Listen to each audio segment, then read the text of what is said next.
Hey, happy Thursday, everybody. Welcome into the card closet for another episode. We'll start off with our mystery card of the day. I'm going to give you some clues and see if you can figure out who this player is. So this is episode 449. So we're going with a guy who had 449 career home runs. There are two of them that have 449. This is not Juan Gonzalez. So his rookie card, he's a true junk wax rookie. Tons of rookie cards, all in 1991. So he appeared in Bowman, Score, Stadium Club, Studio, Topps Traded, Ultra, and Upper Deck. He was drafted by the Boston Red Sox in 1989. And that's also where he had been born, and his entire family were Red Sox fans. He had a couple great minor league seasons for the Red Sox and then was traded at the end of 1990 to the Houston Astros for Larry Anderson. And Larry Anderson, it's widely considered one of the most lopsided trades in history because this player went on to become a Hall of Famer. And Larry Anderson was a good pitcher, traveled around, good pitcher, but just not this guy's standard.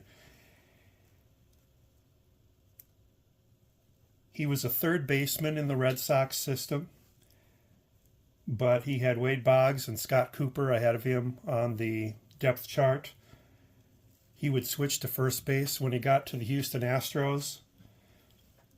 Had he done that with the Red Sox, he would have had Carlos Quintana ahead of him on the depth chart. By not staying with the Red Sox and not switching to first base, this allowed Mo Vaughn to step into that number 2 spot on their depth chart, and who would, eventually replace Quintana when he went down. So he played his entire career with the Houston Astros, 15 years, 4-time All-Star, 1 Gold Glove, and a 3-time Silver Slugger at first base. He was the National League Rookie of the Year in 1991, National League Most Valuable Player in 1994. He packed a lot of stats into those 15 years. He had 1,500 runs, 1,500 RBIs, 2,300 hits, career .297 average. 6 postseasons with Houston. This is when Houston was in the National League. Never got to the World Series, however. Did you guess him? Mr. 449 career home runs. Yeah, Jeff Bagwell. You probably knew him when you heard the Larry Anderson trade. That's oftentimes brought up as lopsided trades. So Jeff Bagwell here in his New Britain Red Sox card, minor league card. Like that card with him playing third base there. That's our card of the day. Okay, so this video is going to be a video response for Wade Boggs fan. John has hit 2,000 subscribers and he's holding a contest, and he wants us to talk about how YouTube has increased our enjoyment of the hobby. So let's just get right into that. Congratulations, by the way, John, 2,000 subscribers. Incredible milestone. So for me, I've seen some other people do their videos, and a lot of the reasons are the same for me, but I come from a little bit of a different background. When I got into YouTube, I was coming off about 3 years of being a blogger. So being on social media, showing my cards was not new to me coming to YouTube. I already knew people, I was already trading, was already doing all kinds of stuff within the community. But I came up with 5 ways that I think that going from a blogger about baseball cards to YouTube has been better. So reason number 1, way number 1 that YouTube's increased my enjoyment of the hobby, you get to know people a lot better.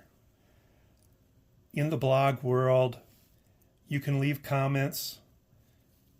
They can leave you comments, very similar to how we do it here with videos, leaving comments on videos. But in the blog world, you write your blog entry, your post, and then people can leave comments, and you have back and forth. But you just get to know them better in the YouTube community. And that's because you get to see their faces. You get to hear their voices. You get to, when people are showing their cards, you can hear the passion in their voice. Whereas watching or, looking at somebody's entry where they're writing about their cards, you just lose that. You lose that excitement and that passion in the written word versus the spoken word. We would share email addresses in the blog world, but we never shared phone numbers. So that's another way I've gotten to know people a lot better in the YouTube world, is exchanging phone numbers, getting in text conversations with people. And that's number one. Number two, I've gotten to know more people. There is a sports card community in the blog world. Now, when I was in blogging, it was admittedly past its heyday, and it's probably even further past its heyday now. But the YouTube community is bigger. There's more people, and the people that are involved with it, I would say for the most part, YouTubers do more postings than bloggers do. It takes a while to write up a 1, 2, 3 page article. And so just getting to know more people in the YouTube world. Reason number 3, I'm getting to see some cards that I had not seen in the blog world, and it's gotten me to start collecting them. And there's 2 categories there. There's the shiny cards, that 5% that I've carved out since starting YouTube, where cards I get because they don't fit in anything I'm laser focused on right now, but they are things that I want to get just for the fun of it. So for example, in the basketball world, there are these Panini Revolutions that come out every year. If it hadn't been for YouTube, I wouldn't know about these. I think that's pretty safe to say. And I love them. In fact, it was those back pages several years back did a video on these, and I jumped right in. And every year now I pick a Lakers player, and every year then for that player I go after their entire run of all the parallels. So this year I think I showed you the start that I've gotten on my Anthony Davis run for 23-24. I have received a couple more since then, and I guess this is as good a time as any. This is the current version of Revolution. This is the Galactic. And this is Levels.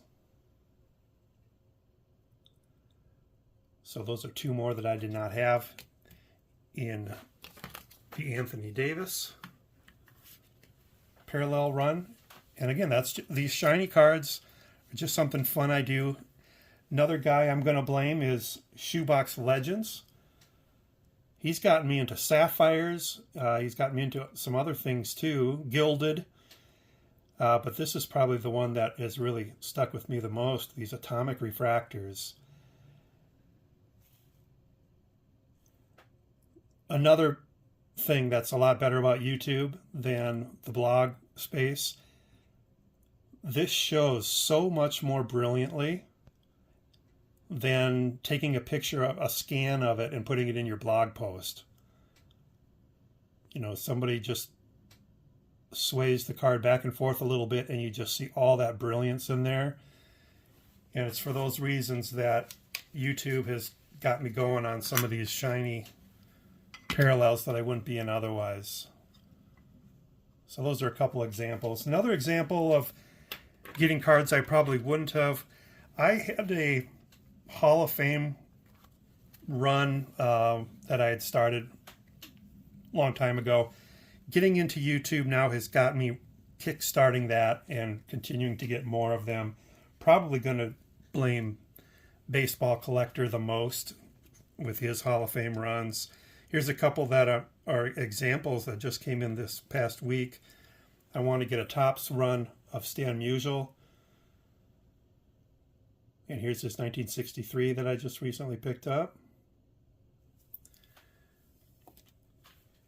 Willie Mays is another one. I had started his a few years back, and now I'm picking it up again.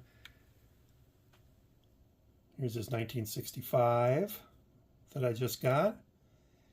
I got this for $5 on eBay. $5. I think somebody made a mistake. I don't know what they intended to put, maybe 50, but yeah, I got it for $5. All right, so that's reason number 3.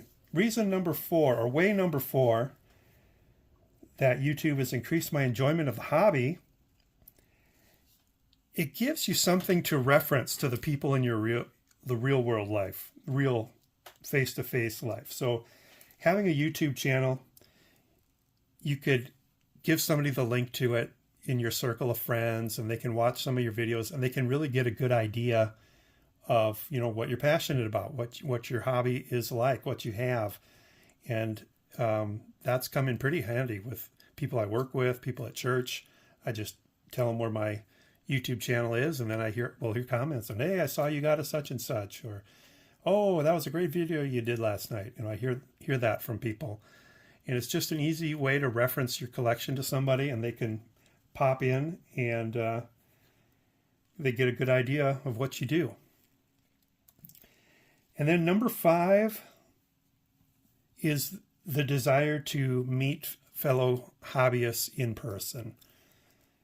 In the blog world, people never talked about meeting up, you know, going to a show, meeting people. There's no, as far as I know, there's no blog get-together, meetup during the National or anything like that. But in the YouTube world, you feel like you get to know these people because you hear them talk, they hear you talk, and you want to meet them. So that's a big difference, and that's one way that my hobby has been enhanced, is getting to meet people. I've met Ken's Cardboard, and I've met Vintage Card Steve so far in person. Other people had some almost meets in person, but things got canceled or whatever, and it didn't work out. But another example is there's going to be a big card show in Omaha the weekend before the National. And I already know of 5 people in the South Dakota, Nebraska, Iowa tri-state area that are going to go, and we're going to do a little meetup, a little YouTube content creator meetup in Omaha. So plug, if you're in that area, the weekend before the National in July, go to Omaha, get to meet some of us. I'd love to meet you. So anyway, those are the 5 ways that YouTube has increased my enjoyment of the hobby. John, I hope you enjoyed that. And I know you're getting similar answers across the board because YouTube does have many of the same benefits for everyone. But I wanted to support your channel. Congratulations on 2,000 subs. Anybody out there that's living under a rock and doesn't know about Wade Boggs Fan, you need to go check him out. He's a YouTube Hall of Famer. He's got a great Wade Boggs collection, a great PSA collection of Hall of Famers, and he's got a great set of 1978 tops going, just in beautiful condition.